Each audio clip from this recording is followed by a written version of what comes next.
Karena sungguh mengenal Yesus luar biasa. Dan kesempatan yang paling tepat di dalam dunia. Saudara tahu, ada seorang hamba Tuhan yang dibawa juga pergi ke sana untuk mengenal tiap-tiap kehendak Allah, butuh puluhan tahun nantinya.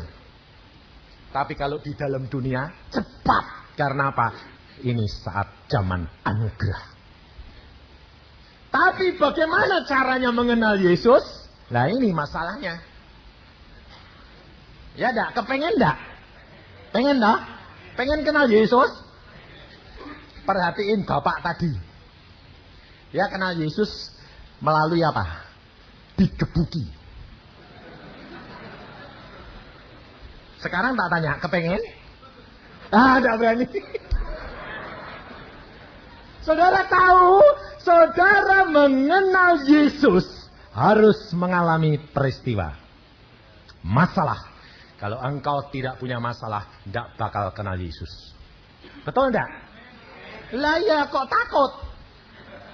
Nah, Bapak tadi wong dia menghina Tuhan kok ya digebuki sama orang lain. Nah iya. Maka dari itu, apa yang dikatakan oleh Tuhan? Mari kita baca di dalam Yeremia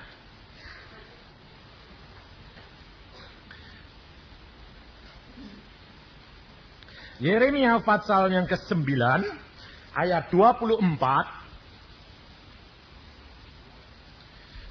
Kitab Yeremia. Ayo nyari Yeremia saja masih bingung dah. Tandanya ndak pernah baca Alkitab. Ayo, apalagi kalau Alkitabnya masih lengket-lengket. Kretek ya. Tandanya tidak pernah dibuka. Nanti kalau waktunya tiba engkau kecewa. Kenapa? Janji Tuhan engkau tidak lihat. Ini loh. Alkitab saya ini sudah ganti beberapa kali. Karena apa? Setiap 6 bulan habis. Setiap 6 bulan habis. Dari umur 12 sampai 51 tahun. Luar biasa. Baca setiap hari, enggak pernah bosen. Saudara percaya? Ini luar biasa. Dulunya Alkitab ini obat ngantuk. Nah, ini masih berlaku buat saudara. Kalau tidak percaya, nanti malam kalau tidak bisa tidur, siapa yang tidak bisa tidur, ambil Alkitab. Lalu baca yang di perjanjian lama, kitab bilangan. Nama. Nanti matanya bundur masih. Tak plus kitab Alkitabnya jatuh mak pelok. Nah. Pengalaman enggak? Kalau baca Alkitab ngantuk enggak? Jujur. Ngantuk. Tandanya masih ada roh yang lain yang menjadi penghalang. Karena kalau engkau kenal Alkitab, mengerti Yesus banyak, setannya rugi. Makanya kalau engkau tidak bisa tidur, mau baca Alkitab, mesti ngantuk. Supaya apa? Tidak lihat cepat banyak-banyak. Baru baca sebentar, kereta tidur. Nah, ya tak? Kok orang Kristen kok susah-susah cari obat tidur? Wong punya obat tidur nomor 1. Ya enggak? Kalau sembahyang, tengah malam dibangunin Tuhan. Kadang-kadang saudara merasa toh, tengah malam seperti ada yang bangunin. Bangun. Sembahyang. Suruh apa? Masih ngantuk. Lalu sembahyangnya sambil tiduran ya Tuhan. Jadi tangannya dilipat gini terus.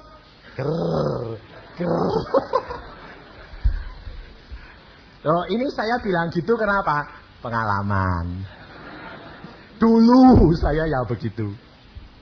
Maka dari itu saudara, tidak usah khawatir. Turut Tuhan perlu pemrosesan. Untuk mengenal dia, engkau perlu diproses. Kau tidak akan kenal anakmu, sifat dan perangai, kalau engkau tidak pernah mengalami kekecewaan dengan anakmu. Konflik, baru tahu, anakku ternyata kok kerasnya kayak bapak. Ya tak? Dulunya asal anak itu nurut, ya pak, ya mah, Engkau tahu sifatnya? Tidak. Suatu saat sudah besar, jatuh cinta. Bapaknya bilang, nak pergi ke sana. Wah Pak, maaf ya Pak, tidak bisa, saya mau ke sini. Loh, kenapa? Aku janjian jam segini kok. Sebentar saja ini lebih penting. Ya lebih penting itu toh Pak, wong calon. Kapok kamu nanti, orang tua-tua barusan merasa, belum aku belum tua saja kok sudah tidak mau disuruh ya. Loh, kamu dulu muda ya bikin sakit orang tua kok. Nah, bayar harganya. Maka dari itu kita harus tahu mengalami pengalaman pribadi dengan Yesus, maka engkau akan mengenal watak dan sifat Yesus. Firman Tuhan berkata begini di dalam Yeremia 9 ayat 24. Tetapi siapa yang mau bermegah, baiklah bermegah karena yang berikut. Bahwa ia memahami dan mengenal aku. Bahwa akulah Tuhan yang menunjukkan kasih setia, keadilan dan kebenaran di bumi. Sungguh semuanya itu kusukai, demikian firman Tuhan. Tuhan paling suka kalau engkau bermegah, engkau bangga mengenal siapa? Allahmu yang Allah yang hidup. Saya dulu tidak tahu firman ini, tak baca puluhan kali tidak tahu. Tapi saya dari kecil dididik Tuhan, dari umur 12 berbicara, mendengar, mimpi, mendapat penglihatan, sampai dibawa ke Firdaus. Saudara tahu, saya bangga sekali. Satu saat saya dengar khotbah ini. Khotbah hamba Tuhan. Kalau kamu mengalami pengalaman, tidak perlu ditonjolkan. Tidak perlu bermegah-megah. Saya down, blek kayak orang dibanting. Saya dibanting terus saya nangis di bawah Tuhan. Tuhan, aku padahal merasa aku seneng luar biasa. Aku megah kalau aku dapat bermegah, kalau aku mengenal Engkau. Aku ketemu Engkau. Aku menangis di bawah kakimu karena aku seneng ketemu Engkau. Aku rindu setiap kali ketemu Engkau seperti seorang pacar, saya bilang. Sekarang aku tidak boleh ngomong. Suruh diem, tidak boleh nonjolin, tidak boleh menceritakan. Lalu langsung dia berbicara. Baca Yeremia 9 ayat 24. Saya baca, wah ya kok Tuhan malah seneng ya kalau saya kenal dia. Wah, hamba Tuhan tuh belum ngalami itu. Langsung saya bangkit lagi, saudara tahu. Dan pada satu saat jam 3 saya sedang berdoa sendiri. Berdoa jam 3, saudara tahu, jam 3 siang sendirian dalam kamar itu.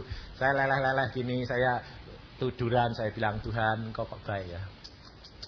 Langsung saya dengar suara, Yusa. Saya kaget. Siapa yang manggil-manggil saya? Saya keluar. Tidak ada orang. Masuk lagi, Yusa. Saya tidak tahu kalau Tuhan itu sudah ada di kamar. Anda tidak? Saudara tahu. Terus saya, suara Tuhan. Terus saya bertelut, Tuhan, hamba mendengar. Dia berkata apa? Yusa, aku menyayangi engkau. Dan saudara tahu, dia hadir, saya dilus-lus. Aku sayang engkau, Yusa. Saya kalau teringat itu, saya tidak dapat menahan air mata saya. Sebab apa? Dia lebih daripada seorang ibu. Dia lebih daripada seorang kekasih. Dia lebih daripada seorang ayah. Luar biasa. Dia meraba, menjamah. Dia pakai tubuh baru, daging yang baru. Dia meraba, dan saya mengenal dia. Ada seorang istri hamba Tuhan. Kalau tidak percaya boleh tanya di Ungaran. Dia pada waktu saya khotbah begini, dia ngomong begini, Pak Yusa itu kan bohong. Wong Tuhan kok sampai mau datang ngerabah-ngerabah. Saya orangnya ini memang cospleng. Istri, wah tapi galak itu Pak. Dia bilang, bohong. Nah, saya bilang, Tuhan, tolong si Tuhan, engkau jamah dia. Satu saat, dia anaknya sakit, Dia sengsara sekali karena berdoa untuk anaknya yang sakit. Dia masuk ke dalam satu goa di Taman Getsemani dengan suaminya, berdoa sungguh-sungguh. Tuhan hadir, jamah dia. Dia berkata, Tuhan, ini siapa yang megang tanganku? Aku. Engkau tidak percaya kalau aku datang dan menjamah? Nangis dia. Dia berkata, lalu ketemu lagi sama saya. Ampun ya Pak Yusa, kenapa? Aku menghina Anda, Allah membela. Luar biasa Allahku. Kalau engkau menjadi kekasih dia, engkau akan mengalami bersama dengan dia. Luar biasa firman Tuhan. Kita patut memegahkan diri. Karena apa? Karena kita tahu Allah kita itu ya dan amin. Tapi engkau kalau mau mengenal dia, bagaimana caranya? Harus mengalami. Sonder mengalami, tidak engkau akan kenal. Ngalami apa? Kalau ngalami yang enak-enak, yang dikepingini apa? Lu ngalami yang enak-enak gitu loh Tuhan. Bawa ke Firdaus, jalan-jalan. Mau enggak? Mau. Ya toh, caranya gitu. Tuhan bukan begitu, saudara. Dia memberikan pengalaman kepada saya dari kecil. Saudara jangan kira bahwa saya itu hidupnya enak. Jatuh bangun di proses Tuhan sampai rasanya gepeng. Untuk mengenal dia luar biasa. Maut, ekonomi, maupun sakit penyakit apa saja. Dan saya suruh ngalami secara pribadi. Apa saja. Tapi justru di situ saya kenal pribadi dia. Luar biasa. Mari kita baca di dalam Markus pasal yang keempat. Kita akan belajar di dalam Markus pasal 4 ayat 35. Mulai. Supaya saudara mulai saat ini, saudara tidak akan takut menghadapi dunia ini. Apapun boleh melanda Anda. Untuk engkau dapat lebih mengenal Yesus. Markus 4 ayat 35. Firman Tuhan ini sudah banyak dikupas, tapi kita akan dengar dan pengalaman bersama dengan dia. Langkah demi langkah, perhatikan. Pada hari itu, waktu hari sudah petang, Yesus berkata kepada mereka, marilah kita bertolak ke seberang. Mereka meninggalkan orang banyak itu lalu bertolak dan membawa Yesus beserta dengan mereka dalam perahu di mana Yesus telah duduk dan perahu-perahu lain juga menyertai dia. Lalu mengamuklah taufan yang sangat dahsyat dan ombak menyembur masuk ke dalam perahu sehingga perahu itu mulai penuh dengan air. Pada waktu itu Yesus sedang tidur di buritan di sebuah tilam. Maka murid-muridnya membangunkan dia dan berkata kepadanya, Guru, engkau tidak peduli kalau kita binasa? Ia pun bangun menghardik angin itu dan berkata kepada danau itu, diam, tenanglah. Lalu angin itu reda dan danau itu menjadi teduh sekali. Lalu ia berkata kepada mereka, mengapa kamu begitu takut? Mengapa kamu tidak percaya? Mereka menjadi sangat takut dan berkata seorang kepada yang lain, siapa gerangan orang ini sehingga angin dan danau pun taat kepadanya? Kalau saudara perhatikan, murid-murid Tuhan Yesus sendiri di dalam ayat yang terakhir berkata apa? Siapa orang ini? Dia kenal Yesus enggak? Hah? Dia tahu, dia ikut, tapi dia belum banyak mengenal Yesus. Betul tak? Engkau berapa tahun ikut Yesus? Hanya tahu, belum kenal. Betul tak? Kalau kenal, kan mesti sudah salaman. Sudah ngomong-ngomong. Kamu kenal Presiden Soeharto? Orang Jakarta loh saya tanyai. Sakota. Anda kenal Presiden Soeharto? Kenal? Sudah pernah salaman? Lah kok bilang kenal? Tahu di mana? Di TV. Ya toh? Engkau kenal Yesus? Banyak yang belum tahu. Melalui apa? Alkitab. Tapi kenal dia belum. Puji Tuhan. Ada yang sudah kenal. Ya. Ini loh saudara. Engkau harus mengenal. Sebab Yesus berkata, domba-dombaku kenal suaraku. Kalau engkau tidak kenal suara dia, engkau akan kacau. Domba-dombaku kenal suaraku. Dan aku mengenal domba-dombaku. Allah kita adalah Allah yang luar biasa. Yesus mau mengajak murid-muridnya ke seberang. Apa itu? Yesus sudah tahu enggak kalau bakal ada angin ribut? Hah? Tahu. Kenapa malah sengaja? Sebab dia mau mengenalkan siapa dia. Ini saudara. Pada waktu saya di Israel, memang luar biasa. Di Tasik Tiberias ini luar biasa. Bagus, luar biasa. Danaunya itu luas dan bagus sekali. Tapi di tengah-tengah itu danau, semua pinggirnya itu gunung. Pantesan sewaktu-waktu timbul angin ribut karena anginnya itu berputar. Dan pada waktu Tuhan menyeberang, Tuhan di bukit. Di seberang sana rumahnya Petrus. Sana. Nah, saya juga ngeliwati. Oh, rumahnya Petrus di sana. Yuk nyebrang, naik perahu, nyebrang. Wah, senangnya luar biasa. Sebabnya apa? Tuhan, aku kok boleh ngalami. Indahnya bersama dengan Yesus. Padahal saya ini tidak kepengen loh. Yusuf Roni itu minta saya dan ngajak saya 3 kali. Kalau saudara diajak Yusuf Roni mau enggak? Mau. Enggak diajak, saya kepengen turut kok. Saya diajak 3 kali. Sampai dia bilang gini. Sebab Yusuf Roni itu kalau manggil saya Jongos. Saya kalau manggil dia Kacung. Dia bilang. Dia kalau telepon, halo Kacung. Halo Jongos. Halo Kacung. Saya bilang. Saya orangnya enggak peduli. Dia yang ngajak. 3 kali. Kalau enggak percaya tanya. Dia bilang, ayo Pak Yusa pergi Israel. Yang ngajak kamu atau bos? Saya bilang. Kalau bos di sana berkata, Yusa berangkat. Saya berangkat, gak usah mbak ajak. Gak usah bayar. Aku gak kepengen mbak bayari. Bosku lebih kaya.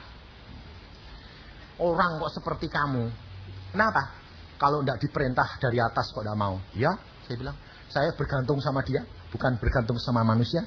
Alkitab berkata, kalau orang bergantung pada manusia, terkutuk. Loh, betul enggak? Tapi saudara kerap kali gantung sama siapa? Ayo, contohnya, saya kasih tahu. Kalau punya kesulitan atau sakit, Anda bertelut sendiri gantung Yesus. Atau bisik-bisik pergi ke hamba Tuhan cari supaya didoakan. Ayo, lari kemana? Hamba Tuhan toh. Kalau enggak ke dokter toh. Siapa toh hamba Tuhan itu? Manusia. Kenapa? Tuhan Yesusnya enggak kelihatan kok Pak Yusa. Loh, betul enggak? Ini loh saudara. Belajar mulai pribadi dengan Yesus. Praktekkan firman Allah. Engkau akan melihat Allahmu luar biasa. Justru kalau kamu kejepit, tidak ada yang mau nolong, itu malah beneran. Sebabnya engkau teriak sama Yesus, Yesus tidak tahan hatinya karena dia melihat hati yang hancur. Dan dia pasti pintu surga terbuka. Luar biasa Allah. Murid-murid diajak naik ke perahu, Tuhan Yesus tahu. Kenapa? Murid-muridnya itu masih sombong. Dia nelayan, Yesus tukang kayu. Lalu Murid berkata apa? Oh, nyebrang. Oh, ini sudah bagianku Tuhan. Engkau tidak usah ikut-ikut. Engkau di pinggir, di belakang aja. Istirahat-istirahatan, tidur-tidur. Kami tidak butuh engkau kok Tuhan. Wong cuma nyebrang aja. Ahli nelayan. Di dalam perdagangan saudara juga begitu dah. Kalau sedang semuanya lancar, oh ini cuan, oh ini pasti untung. Sembayangnya, terima kasih Tuhan. Oh beres semuanya, betul enggak? Enggak tahunya sampai di sana, orang yang manis-manis malah nipu, enggak bayar, kapok. Kalau sudah enggak bayar baru, Tuhan. Lalu Tuhan bilang, apa? Itu enggak bayar. Loh yang enggak bayar itu kan urusanmu, tau kok urusanku. Lah kalau enggak bayar kok Tuhan. Lah kalau bayar kok enggak pernah terima kasih Tuhan. Betul enggak? Ini loh, sekarang ini hamba Tuhan di sini. Saya ya hamba Tuhan. Hamba Tuhan itu sebetulnya apa toh? Tong sampah. Kalau ada problem larinya ke hamba Tuhan. Kalau untung besar enggak pernah lari ke hamba Tuhan. Loh terus terang jujur, betul enggak? Untung hamba Tuhan tuh tong sampah itu pantatnya bocor. Kalau enggak kebusuan lalu jadi sakit-sakitan. Untungnya terima kasih Tuhan, langsung disalurke, sudah di kayu salib. Ini loh saudara. Yesus mengajak murid-muridnya menyeberang. Yesus tahu nanti sebentar lagi ada angin ribut. Lah, coba atasi ya. Lalu pada waktu mereka menyeberang, Yesus tidur di buritan. Mana ada orang tidur, ada angin ribut, ombaknya air masuk ke perahu, kok tetap tidur. Ada orang gitu. Itu tidur mati itu. Yesus tidak pernah tertidur. Yesus tahu ombak kayak begitu, angin kayak begitu, Yesus diam. Karena apa? Karena Yesus mau mengajar murid-muridnya. Yesus tahu murid-muridnya masih keakuannya besar, masih merasa mampu dalam segala perkara. Maka Yesus biarkan berjalan. Saudara tahu, saya diajar Tuhan luar biasa dari mulai kecil. Pada waktu saya mau ujian Propadus dari seorang dokter gigi, saya berdoa, Tuhan, aku ini asal tentamen kok tidak dapat bagian sih Tuhan. Kenapa? Zaman saya itu mahasiswanya 2000 orang. Lalu kalau tentamen di lotre, bolehnya yang turut tentamen cuma 150 orang. Setiap kali ngambil lotre tidak dapat. Lah saya kan nggak jadi nggak ujian-ujian. Kalau mau ujian semua boleh, harus ditempuh seluruh pelajaran dan lisan. Nah, kan macet nanti. Oh itu dosennya killer semua zaman saya, kayak dewa. Sebab saya pernah ngalami, saya mau ketemu dosen, saya ketok. Dok. Nggak dijawab. Sampai lama, tok. Tak dengar ke? Tidak ada. Tok. Dengar ke? Tidak ada. Lah pikir saya kan saya yang tidak dengar toh. Saya dorong masuk. Beleng. Sampai di depan dia. Profesornya bilang. Mau apa? Prof. Saya kan sudah ketok pintu. Saya belum merintah kamu masuk. Sudah lama itu Prof. Biar lama kamu yang berkuasa atau saya. Lah saya mau tentamen Prof. Bilang apa? Tunggu 3 bulan. Kenapa Prof? Karena kamu lancang masuk. Itu zaman saya. Saudara tahu sekolah. Makanya yang jadi dokter atau cuma 10% dari seluruhnya. Tidak lebih dari 10%. Dosennya itu kayak dewa. Dan pada waktu itu saya ambil lotre tidak dapat. Akhirnya sampai 2 tahun Propadus. Lah kan saya teriak sama Tuhan, Tuhan yang suruh sekolah engkau kok. Sekarang ini aku enggak lotre, dapat lagi bagaimana? Kan aku enggak ujian. Lalu Tuhan bilang apa? Saudara tahu? Ujian. Tempuh semua. Iya. Hah? Wah, ya mau tak Tuhan? Bersama dengan aku, tidak usah takut. Saudara tahu? Seluruh mahasiswa yang ujian cuma orang 2 gelintir yang berani nempuh seluruh fak. Teman saya yang satu sekarang jadi dokter di Kudus, dia jatuh seluruh fak jatuh setahun. Ngulang. Nah, saya pada waktu itu berdoa begini, Tuhan, saya mau ujian. Nurut, saya bilang.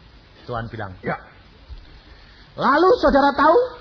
Fak yang saya kuasai, saya berdoanya gini. Persis kayak murid-murid ini. Cuma murid-murid gak ngomong, saya ngomong. Saya ini orangnya plak-plak-plak-plakan. Saya sembahyang gini, Tuhan, fak ini kimia, aku sudah kuasai. Dan saya menentir teman-teman.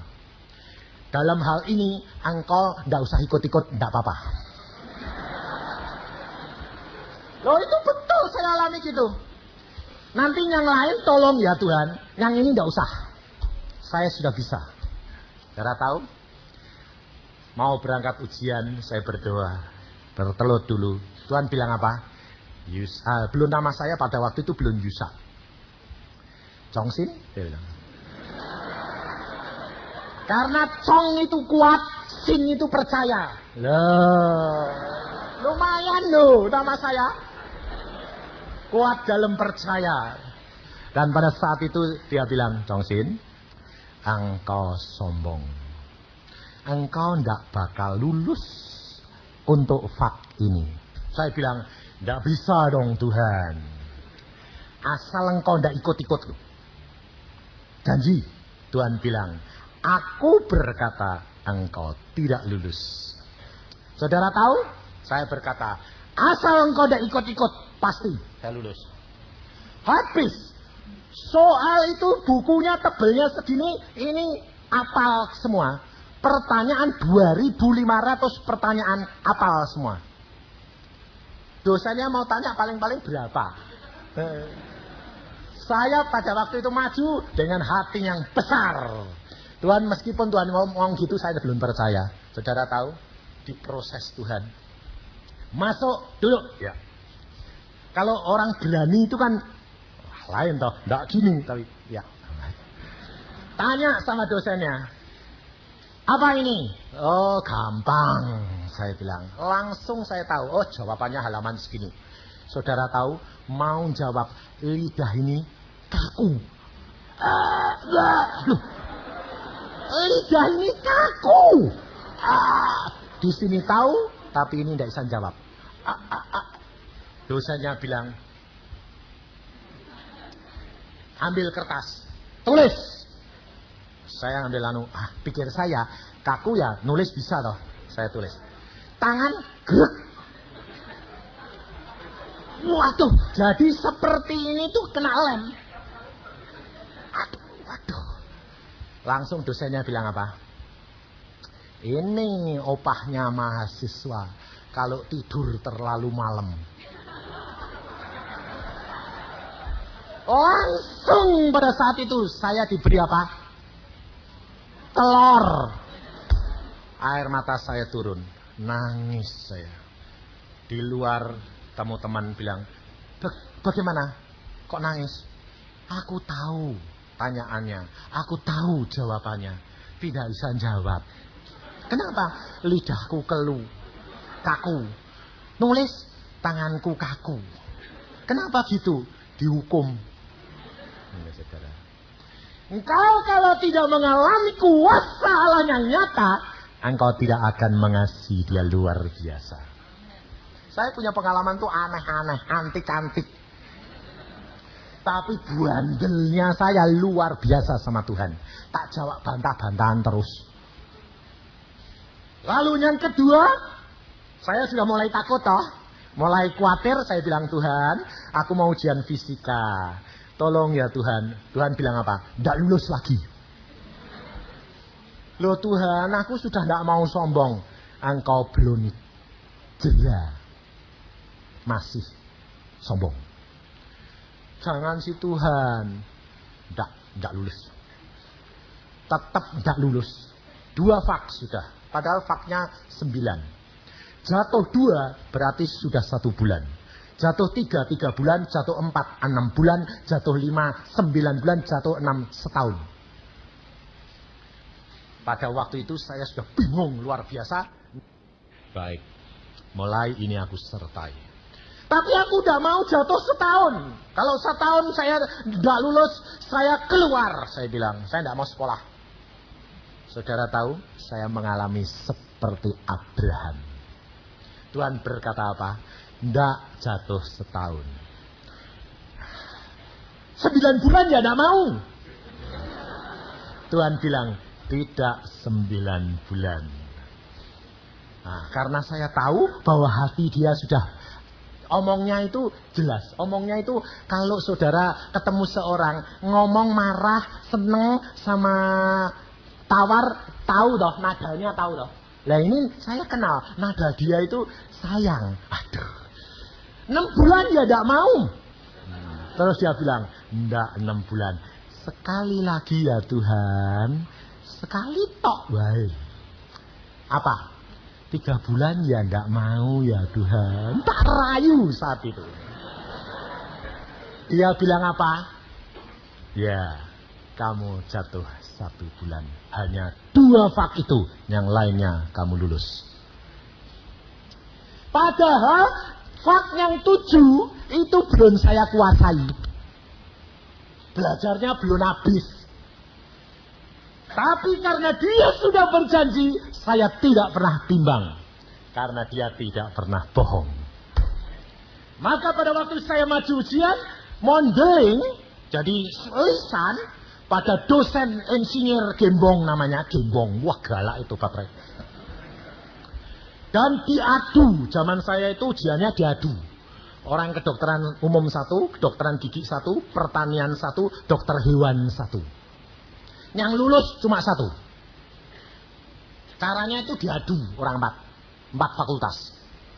Saya pada waktu besok mau maju, saya bilang, Tuhan, belajarku belum selesai. Ampun ya Tuhan. Tuhan bilang apa? Nggak usah pusing. Lah bagaimana wong belajarnya segini, bukunya tebel, nggak selesai. Tuhan bilang, halaman segini sama segini, 2 halaman itu belajar.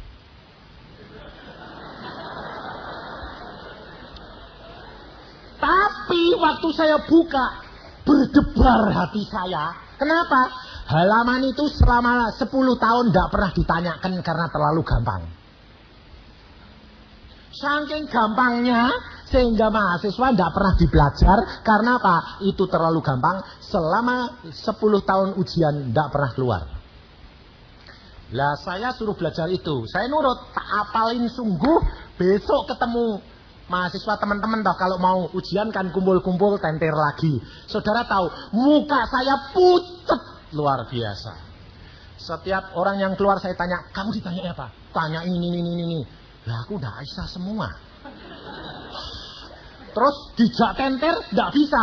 Saya bilang, sip, saya pergi menyendiri tak sembayang. Diam saja. Teman datengin, kamu ngapain? Aku takut kok. Hatiku deg-degan. Kenapa? Lah aku cuma belajar 2 halaman. Loh kamu ini gila? Iya, memang cuma 2 halaman. Kamu 2 halaman belajar mana? Ini sama ini. Untuk 10 tahun gak bisa keluar. Iya. Lah kamu mau gantung diri? Iya. Saudara tahu, waktu giliran saya orang 4 ini datang, saya yang paling hati jantung ini rasanya mau lepas. Sebab pasti kena maki. Sebabnya apa? Dosennya ngerokok, pakai fan. Jadi kalau yang nggak bisa keringetan ya. Gitu. Bayangin, nggak setengah mati. Jadi dia sudah sedia fan kecil di sini sama. Mari masuk. Saya yang paling gini. Sebab pikir mateng saya, mati saya. Tapi pada waktu itu saya berdoa terus, Tuhan, pegangi jantungku sih Tuhan. Ini deg-degan, takut. Aku bilang gitu. Saudara tahu?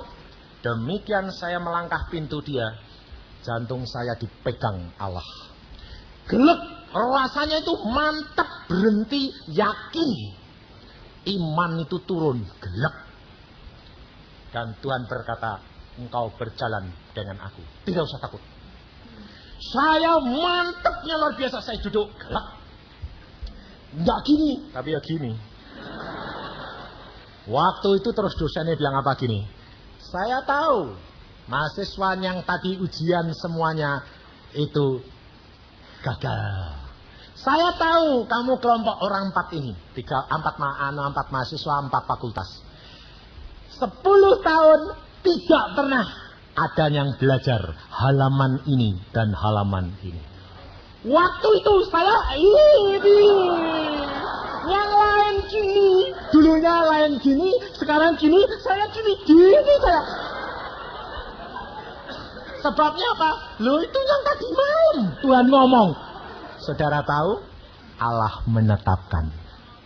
Manusia boleh berusaha, Allah yang berkuasa menetapkan. Luar biasa.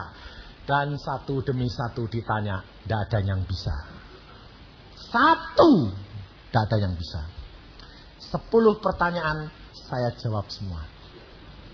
Dan dosennya berkata begini, yang teman saya yang kasihan apa? Langsung dengar gitu, belum ditanyai, keringetnya sudah habis. Terus dosennya ngambil fan, panas ya. Bayangin, saya lihat kasihan luar biasa, sampai gemetar. Semuanya 0. Saya cum laude. Lalu dosennya bilang apa? Lah iya, kalau belajar itu jangan spekulasi. Saya mesem. Lah saya yang spekulasi paling banyak. Cuma belajar 2 halaman. Ya saya ya mesem. Tidak berani bohong, saya mesem. Kamu enggak spekulasi. Saya tidak berani, ya enggak berani. Ketawa karena apa? Ya wong saya yang tidak belajar loh. Engkau dosen adalah alat Tuhan. Allah kita adalah Allah yang luar biasa. Kalau saya tidak menghadapi kenyataan seperti itu, gemeter dulu, takut dulu, saya kenal Yesus enggak? Tidak. Saya kenal kuasa dia tidak? Tidak. Saudara tahu? Maka kalau engkau menghadapi pencobaan dan penggodaan, ucapkan syukur. Katakan kepada dia, terima kasih Tuhan kalau ini engkau berikan kepadaku, supaya aku tahu kuasamu untuk memberikan aku jalan keluar. Dia Allah yang luar biasa. Dengan begitu engkau akan melihat bagaimana Allahmu yang sesungguhnya. Saudara tahu. Dan ini dialami anak saya. Loh, saya itu kalau didik anak. Makanya saya kalau khotbah, saudara saya pancing. Ayo pengalaman pribadi. Anak saya, ya begitu. Pak, Papa ngalami. Aku bisa ngalami sama Tuhan. Alami. Kalau tidak ngalami, jangan jadi orang Kristen. Betul, betul. Saudara tahu, anak saya ngalami. Dia pada waktu satu saat, dia mau ujian, mau ulangan 3. Adiknya yang kecil minta ditentir. Minta diajari. Dia bilang, maaf ya Sam, aku mau belajar sendiri, nanti belajar kan, ngajari Anda kan aku tidak bisa belajar. Waktu dia ngomong gitu, masuk kamar mau belajar, Tuhan berbicara kepada anak saya. Lebih berbahagia memberi daripada menerima. Kaget dia, Tuhan, aku harus ngajari anak adikku. Ajari. Rela enggak kamu dapat 0? Ya. Engkau mau enggak nurut aku? Mau. Ajari adikmu. Diajari. Keluar lagi. Sam, sini, tak ajari. Doci, nanti kan kamu enggak bisa belajar. Enggak apa-apa. Aku ambil risiko dapat 0. Karena dia perintah aku ngajari kamu. Diajari, adiknya besok ulangan bisa. Dia ulangan yang dia enggak belajar, enggak bisa. 3 soal kimia, semuanya dibuat salah. 0. Waktu dia pulang dia bilang, Pak, kimiaku bisa untuk 0, Pak. Betul-betul 0, Pak. Kenapa? Lah kemarin ngajari semi. Lah rela enggak? Rela. Tapi hatiku kok gembira, Pak. Kenapa? Aku akan lihat bagaimana cara Tuhan bertindak. Orang kalau nurut bagaimana? Ya. Lusa dikasih kembali. Dibagikan, dia kagetnya setengah mati. Enggak 0, 10. Dia ini keliru. Dan akhirnya gurunya itu nulis di papan tulis. Di kupas soal itu, disuruh nyocokin semua murid. 3 soal dicocokin, salah semuanya. Lalu gurunya bilang, sudah, anak-anak sudah ngerti? Sudah, Pak. Sekarang saya mau masukkan angkanya. Satu-satu sebut. Bingung enggak? Dia bilang, piye nih Tuhan? Wong terang salah kok 10. Aku kalau bilang 10 bohong. Wong salah. Kalau enggak bilang, repot. Iya Tuhan, aku enggak mau bohong loh Tuhan. Lalu dia ditanya, salah 10. Jadi dia nyebut salah 10. Temannya dengar. Pak, bilang salah kok 10 Pak. Bapaknya bilang, loh memang aku itu enggak percaya kalau ada orang dapat 10. Bawa sini. Diminta saudara ininya, kertasnya. Nah, dia kan bergetar. Waduh celaka 12 ini. Bakal 0. Bapaknya saudara tahu baca gini. Nomor 1. Cocok. Betul. Persis. Sampai anak saya itu salah. Betul. Nomor 2 betul, nomor 3 betul. Dia bilang, saya cari salahnya udah ketemu sih. Saya mau kurangi daripada 10. Tapi cocok persis. Ya 10 kamu. Sampai sekarang soalnya dibuat jimat. Dia bilang, ini loh Allahku itu Allah yang luar biasa. Lalu pada waktu dia terima, dia bilang gini, Tuhan kok bisa gitu itu piye? Bagaimana? Lalu Tuhan berbicara sama dia. Engkau rela mati 0. Aku hidup 1. 10. Kalau engkau rela direndahkan 0. Dan engkau berharap menurut kepadaku, aku hidup. Maka 0 sama 1, 10 bagian. Luar biasa Allah kita. Maka saudara, hidup kekristenan itu belajar dari firman. Kalau murid-murid dibawa menyeberang, Allah tahu bahwa akan terjadi angin ribut. Yesus merasa dikesampingkan. Yesus berkata, silahkan hadapi. Aku akan tidur. Aku istirahat. Pada waktu murid-murid berjuang habis-habisan dengan angin ribut dan gelombang, sampai tenaganya habis, baru dia berkata, Tuhan, apakah engkau tidak peduli kalau aku mati? Apakah Yesus tidak peduli? Yesus tahu. Sampai batas mana engkau memperjuangkan hidupmu? Kita sudah menyanyi.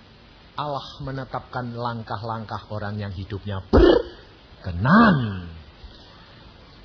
Harus sekarang engkau punya moto. Ini terus terang moto saya. Dulu moto saya kepingin ini, sekarang ini. Saya sekarang tidak. Waktu di Israel jam 4 pagi saya dibangunkan Tuhan. Tuhan berkata, sembahyang. Nah, saya berdoa.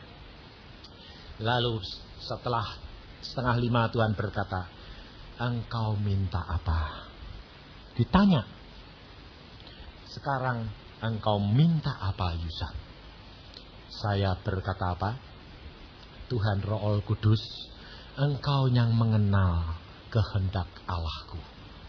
Tuhan Yesus engkau tanya, tapi aku tidak mengenal diriku sendiri. Apa yang aku harus minta Tuhan? Roh Kudus berkata, apa yang Bapakmu punya? Bapakku punya segala. Apa yang menjadi bagian anak kalau ia menyenangkan hatinya Bapak? Langsung saya tahu. Ya. Saya bilang, Tuhan Yesus, hamba-Mu minta. Bagaimana hamba-Mu dapat menyenangkan hati-Mu? Pada waktu itu dia berkata, berbahagialah engkau hambaku. Saudara tahu, mulai saat itu saya selalu berdoa, Tuhan, bagaimana supaya aku dapat menyenangkan hati-Mu? Inilah saudara. Kalau engkau dapat menyenangkan hatinya Allah, kalau engkau mengasihi Dia, Dia yang akan menetapkan langkahmu. Dan engkau tidak usah khawatir. Maut tidak menjadi masalah. Kenapa? Karena kita tahu Dia yang menetapkan. Satu saat istri saya serangan jantung. Langsung dia bilang, aku tambah sesek napasku tambah sesek. Saudara tahu dari hari sengal-sengal. Saya datang, saya bilang, kenapa kamu kok jadi napasnya gitu? Aku kena serangan jantung. Terus bagaimana? Napasku tambah lama tambah sesak. Aku tahu waktuku sudah singkat. Ya sudah toh, ucapkan syukur. Kalau harus pulang. Saya yakin kalau ibu-ibu di sini suaminya berani ngomong gitu, bener ya, nanti supaya kamu kawin lagi ya. Nah ya toh, pasti, betul enggak? Enggak disayang kok malah. Kalau sudah waktunya pulang. Apa doain mbak nyukuri mati gitu. Untungnya istri saya kenal watak saya, saudara. Saya pada waktu itu, kalau sudah waktunya pulang. Sekarang beres dulu sama Tuhan, cepat beresin. Ini saya. Lalu istri saya bilang, ya.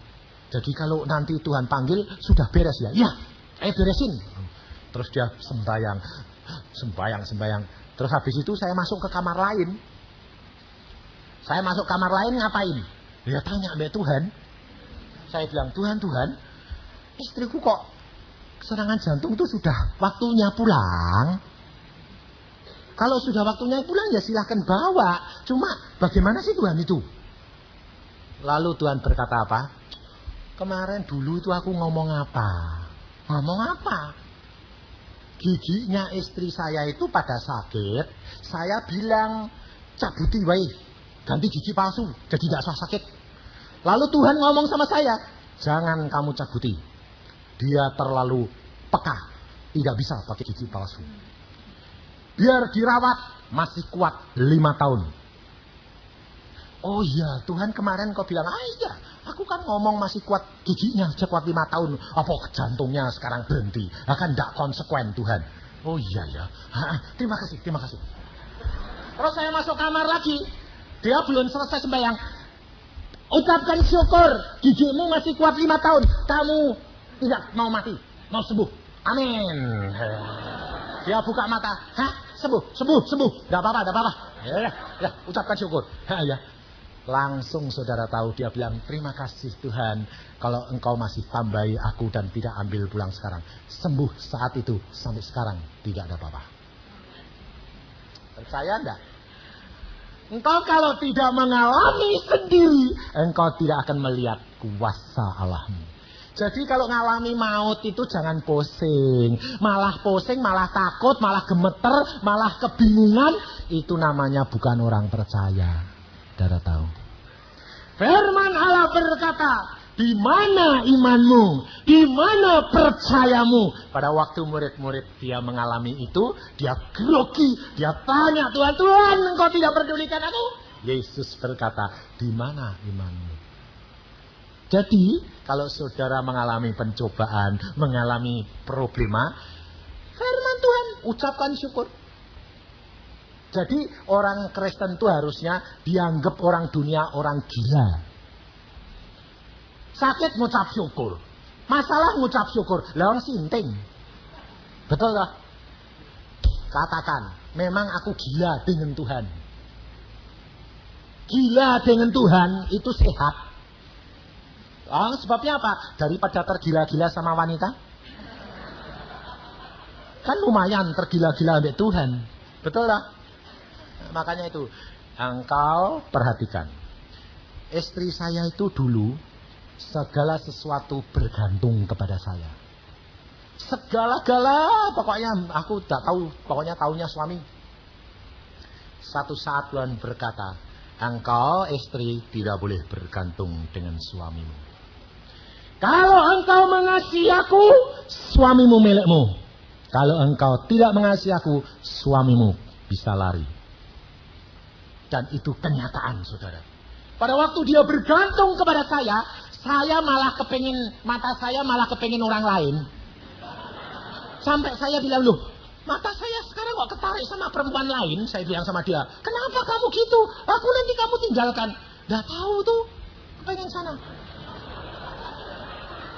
Saya terus terang, saya ini penginjil bobrok. Saya terus terang. Siapa toh orang model saya tidak seneng mata keranjang. Saya tuh punya sifat yang jelek. Mata keranjang, mata duitan, minum. Saya itu. Bayangin saudara. Tapi Allah proses. Padahal dari umur 12 saya sudah dengar suara dia. Itu tidak jaminan bahwa pemrosesan sudah selesai. Tapi pada saat Yesus berkata kepada istri saya, kalau engkau cinta lebih kepada suamimu, engkau akan kehilangan suami. Dia sadar. Sebab saya orangnya terus terang. Saya kalau bilang gitu, saya tunjukkan. Istri saya bilang, kamu ketarik sama saya. Itu loh. Saya tunjukin. Nggak gila. Untung istri saya itu nggak main pukul palang pintu. Dia istri yang lembut dan bijaksana. Dia bilang, kue ketarik sama itu? Ya. Apanya toh yang mau narik kue? Nggak tahu. Oh ya silahkan. Setelah itu dia sadar. Dia bertelut di bawah kaki Tuhan. Tuhan, jangkau suamiku. Aku sekarang mengasihi engkau lebih daripada suamiku. Kalau engkau relakan dia, silahkan. Itu hakmu Tuhan. Dia hambamu, engkau yang proses. Sebelum jadi hamba Tuhan loh, masih jadi dokter. Saudara tahu, tambah lama saya tambah dekat. Satu saat Tuhan berkata, Yusa, tidak lagi. Kenapa? Asal saya ketemu dia, ada sepasang mata ngintip saya. Saya tuh dilihat sama sepasang mata. Lah ya risi. Kalau mau pacaran kok dilihat orang. Sampai saya bilang, itu matanya siapa sih? Kok ngawasi terus? Tuhan berkata, engkau tidak bisa lepas daripada mataku. Gak bisa, lepas akhirnya. Tidak tahu. Saya bilang, kamu ngapain sih? Kok saya gak bisa diawasi terus? Loh yang ngawasi siapa? Tuhan. Dia bilang, Allahku, pembelaku. Satu kali lagi saya jatuh cinta, gak mau ngomong. Gak tak omongi. Biarin. Saudara tahu? Malamnya Tuhan bicara sama istri saya. Dia gambarkan apa yang saya temui perempuan itu. Pagi-pagi dia bilang, ayo aku tahu. Engkau jatuh cinta sama orang lagi. Orangnya bentuknya gini. Kamu ngomong-ngomong di sini. Wah, tongok ha. Siapa yang ngomong? Tadi malam Tuhan cerita sama saya. Terus, aku kasihan sama kamu. Aku berdoa untuk kamu. Anda tahu? Saya ketemu lagi. Hati saya diubah Tuhan. Kelak Tuhan berkata, istrimu mengasihi engkau. Perempuan itu ditemui dia, disayang dia, diinjili. Dia menjadi anak Tuhan. Ayo, ibu-ibu bisa gitu? Tidak bisa.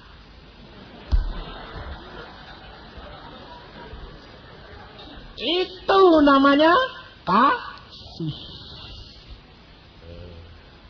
Tapi dia memenangkan sehingga saya dipeliharakan oleh Allah. Pencobaan itu baik untuk supaya engkau mengenal Yesus lebih. Engkau melihat kuasa dia, engkau melihat cinta dia, engkau melihat jalan keluar yang Allah berikan. Engkau akan berkata, Allahku adalah Allah yang besar.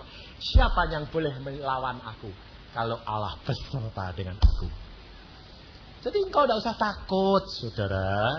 Tidak ada perkara yang besar di hadapan hadirat Allah.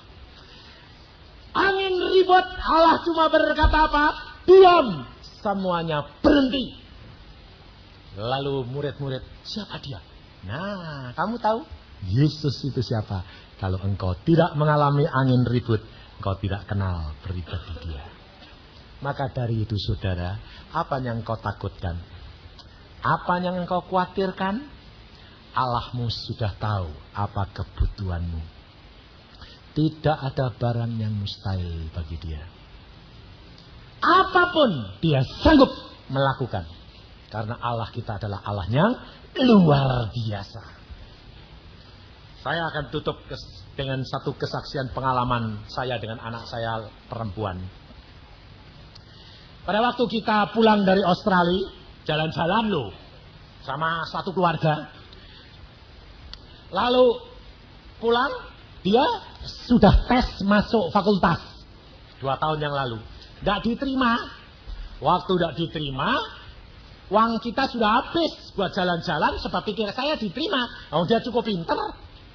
Ternyata tidak diterima di Indonesia. Terus akhirnya dia berdoa, Pak, aku tidak diterima di sini. Terus bagaimana? Tuhan sudah berbicara, pergi ke luar negeri. Hah? Lah keluar negeri itu biayanya siapa? Wong-wangi sudah dibuat jalan-jalan habis. Lalu dia berkata, enggak tahu. Tuhan ngomong apa? Ayo sekarang kita berdoa lagi, doa puasa 3 hari. Engkau sendiri, papa sendiri. Tuhan akan berbicara kepadamu, Tuhan akan berbicara kepada papa. Ceking. Ya. Berdoa. Tuhan jawab dia. Dia berkata, Tuhan berkata, berangkat ke mana? Holland. Loh, Holland tuh enggak punya family. Enggak punya temen. Temen tuh cuma anak mahasiswa baru di sana setahun, anaknya Tony. Enggak punya yang lain. Lah kamu tuh sponsornya siapa? Enggak tahu. Tuhan berkata, Holland. Saya bilang, Tuhan, Holland. Holland. Ya, Holland. Padahal itu sudah Agustus, saudara. Agustus tanggal 15. Saya tanggal 21 ngadakan kebangunan rohani di Gelora Gedung Olahraga di Bandung. Nah, berangkat kapan? Nggak tahu, Pak. Ya sudah, saya berdoa, Tuhan, berangkat kapan? 22, berangkat. Tinggal seminggu ini cari paspor, cari tiket, uang lagi. Bagaimana Tuhan? Berangkat. Nah, ya sudahlah. Saudara tahu, kita butuh uang pada waktu itu, saya hitung-hitung kira-kira 3 juta. Saya berdoa. Menyiapkan apa? Berdoa bukan buat ini. Berdoa nyiapin kebangunan rohani. Berdoa. Tuhan ngomong, uang aku kirim. Hah? Engkau gerakkan siapa sih Tuhan? Pokoknya kamu tinggal di rumah, nanti datang. Dari luar kota saya terima 3 juta. Luar biasa. Saya sampai melongok. Loh, kok orang tahu kalau aku mau berangkat ini siapa? Dia tinggal perintah orang. Ting. Saya bilang luar biasa Allahku itu. Lalu saya sudah terima, saya bikin paspor. Saudara tahu, bikin paspor itu kan minta tiket. Tiketnya kan pulang pergi diminta. Saya cari tiket tidak ada. Sudah penuh semuanya.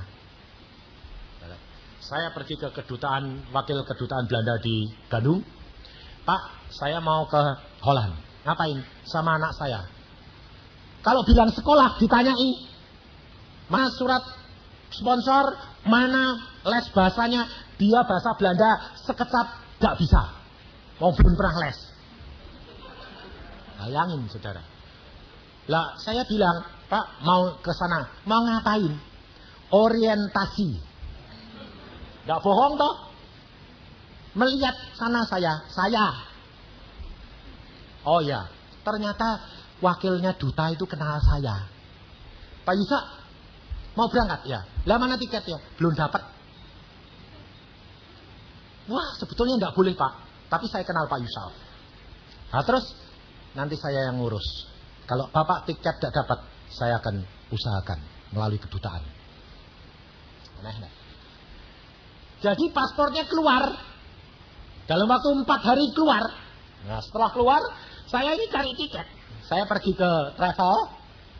Saya bilang, Pak mau ke Holland, Amsterdam, atau di pokoknya Belanda. Saya bilang, semua penuh.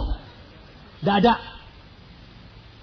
Garuda, KLM, SQ, tidak ada. Semua penuh. Liburan. Nah saya ya pulang toh. Bukan salah saya toh. Di mobil saya bilang, Tuhan penuh. Nah, saya ya cuma gitulah mau apa.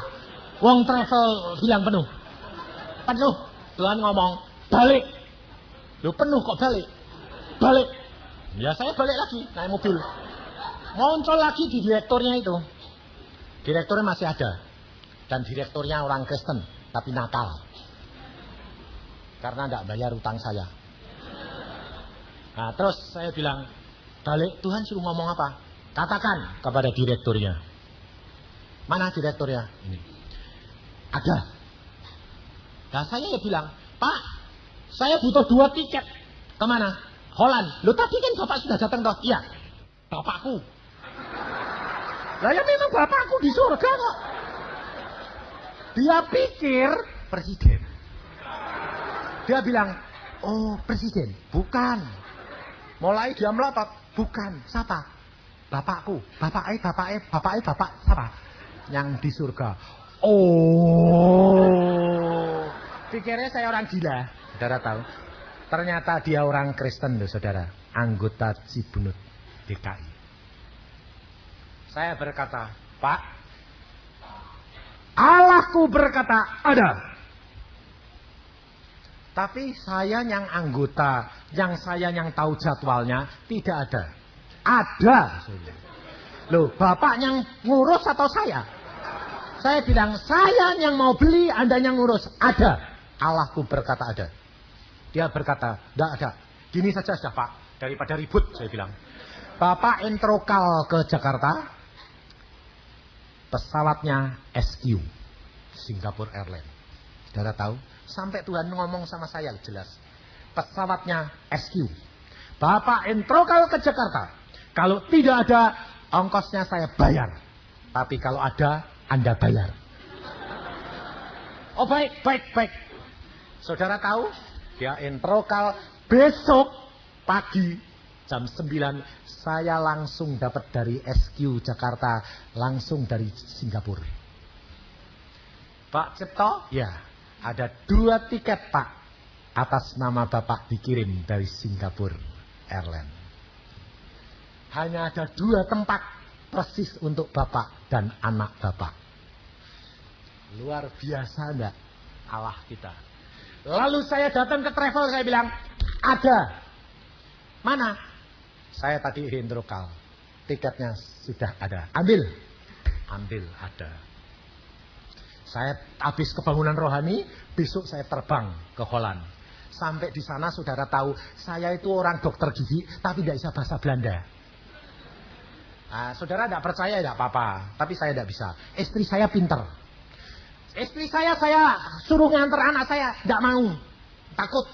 Lah, aku tidak bisa londo, aku bilang gitu.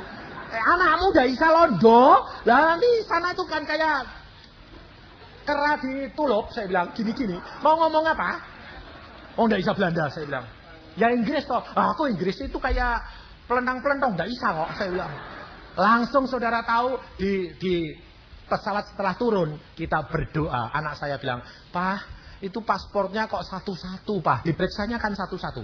Tidak boleh berdua. Satu-satu. Jaraknya 5 meter. Satu masuk. Lah saya bilang, nih satu-satu tuh nih. Lah aku dari apa-apa tanya nggak ngerti. Lah terus bagaimana? Ya berdua. Lah terus tengking yuk. Dalam nama Tuhan Yesus. Engkau jangan tanya-tanya. Saya orang Guam, jalan. Saudara tahu? suami istri berjalan, tidak boleh di depan saya loh. Tidak boleh. Satu-satu. Saya nekat. Setelah selesai saya bilang, dalam nama Yesus, jalan. Orang dua, paspor saya tempelkan dua-dua, saya senggol anak saya. Katakan, dalam nama Tuhan Yesus, jangan tanya apa-apa. Sebabnya tanya saya tidak ngerti apa-apa. Saudara tahu, paspor cuma dilihat. Oke. Aku bilang, saya jalan luar biasa. Ini loh saudara. Kalau engkau tidak mengalami bersama dengan Yesus secara pribadi, engkau tidak akan percaya. Langkah demi langkah bersama dengan dia. Dia buka pintu. Tidak ada pintu-pintu besi yang tertutup. Luar biasa. Dan saya datang sana pakai paspor turis. Dapat cuma 1 bulan. Tapi pada waktu saya sampai di sana, saudara tahu, ketemu anak Tony, saya berkata, Jeff, ini bagaimana? Gampang sih om, ayo. Ini ada urusan kok om. Ada biro mahasiswa Indonesia sekarang. Wah, beneran. Saya datang ke sana, dia bilang, mau masuk apa? Arsitektur.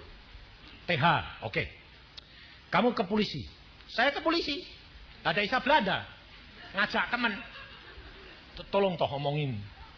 Terus polisinya berkata, saya perlu sponsor. Tidak punya sponsor, tidak punya kenalan. Sponsor itu harus gajinya 4.000 gulden. Walah siapa? Langsung saya pulang. Salah satu anak, Roy namanya, dia bilang sama tantenya. Tantenya itu bilang gini, tidak apa-apa nanti kita sponsori. Tapi si tante ini belum bilang sama suaminya. Nah besok janjian. Saudara tahu, malamnya Tuhan bicara sama saya. Dia lihatkan saya ketemu tantenya ribut sama omnya. Perkara siapa? Perkara saya. Karena omnya belum kenal, tantenya belum kenal kok berani nyponsori.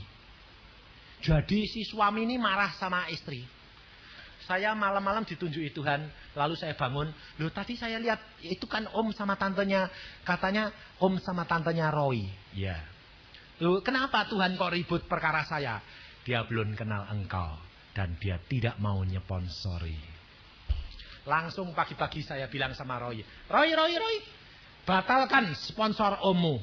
Kenapa om? Ommu tidak setuju. Karena tantemu yang dorong. Dia terpaksa.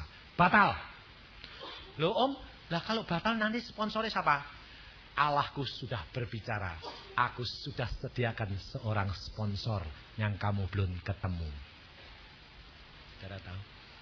Oh gitu om ya.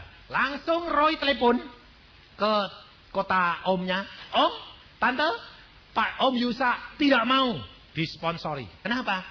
Dia tadi malam tahu Om sama Tante ribut perkara Pak Yusa. Dia bilang, kok tahu? Tuhan Yesus yang ngasih tahu. Kapok dah. Saudara tahu? Luar biasa Allah kita itu. Lalu minggunya, tantenya ketemu saya bilang apa? Maaf ya Pak Yusa, kalau suami saya tidak berani karena belum kenal. Oh tidak apa-apa. Lah Pak Yusa nanti sponsornya siapa? Tuhan sudah sediakan. Waktu saya di gereja kebaktian, tidak taunya itu teman saya dokter gigi sudah jadi warga negara Belanda di sana 20 tahun. Dia di sana dia bilang, loh Pak Yusa kok di sini? Oh kamu di sini? Iya. Tadi malam aku baru bersaksi perkara dokter gigi jadi hamba Tuhan. Kok kamu muncul di sini? Wah Allah itu luar biasa ya. Terus dia bilang, kamu butuh apa? Aku ini kesini ngantar anak saya mau sekolah. Perlu sponsor. Aku sponsornya. Lalu Tuhan berkata padaku, ini loh yang aku tunjuk. Kamu tidak usah cari-cari. Aku kirim sendiri. Langsung surat saya berikan dia. Dia di Dordrecht menghadap polisi. Dia bilang sama polisinya, dia nyponsori anak temannya, dicap sama polisi, diantar ke tempat saya. Nah, saya tinggal madep polisi toh. Saya bawa ini madep polisi sama paspor anak saya. Saya ditanya, siapa sponsor ini? Dokter gigi. Saya bilang, kerjanya di mana? Gak tahu. Lah memang gak tahu, saya belum tanya. Gajinya berapa? Gak tahu. Wah, polisinya bilang apa? Gak bisa. Lah saya kan jadi bingung. Loh kok gak bisa kenapa? Harus kenal. Loh saya kenal. Lah ya, kok gak tahu kerjanya? Lah memang gak tahu. Gak bisa. Terus saudara tahu, saya tinggal berdoa. Tuhan, gak bisa loh. Tuhan tuh cuma ngomong gini. Tanya dia. Tanya apa? Tanyain dia. Kamu polisi enggak? Lah saya ya niruin suara Tuhan. Kamu polisi enggak? Ya polisi. Ya. Surat ini yang ngecap siapa? Polisi. Polisi mana? Dordrecht. Kamu polisi, dia polisi. Kamu percaya sama polisi enggak? Dia langsung gini. Ya. Betul ya, betul ya. Kalau aku enggak percaya sama polisi sana, berarti aku enggak percaya diriku sendiri. Iya. Iya. Mana paspor? Cap setahun, student. Luar biasa. Allah kita adalah Allah yang mengadakan Yehova Jireh. Maka dari itu engkau tidak perlu khawatir dan takut. Allahmu sudah tahu segala kebutuhan dan keperluan. Dia pasti mengadakan pada waktunya yang tepat. Amin. Mari kita berdoa.